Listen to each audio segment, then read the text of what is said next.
Hello guys and welcome back into a new brand video. Into this tutorial, I'm going to show you how to override standard button in Salesforce.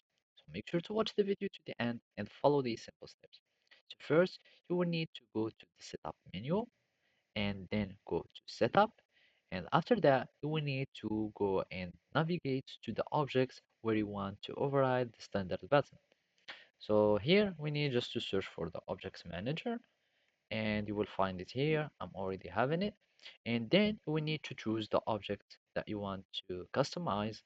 And as we can see, we can find button, links, and actions. So here we need just to search for the buttons, etc.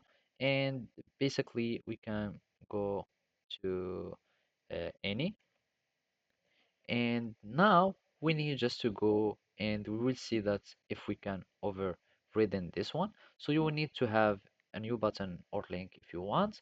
And basically we need just to go and edit this one.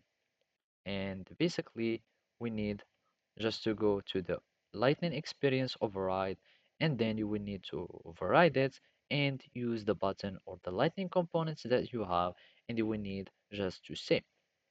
So as you can see the Salesforce Classic override, but you will need just to choose uh, the Lightning and the component and choose any Lightning component or any button that you already have and click on save.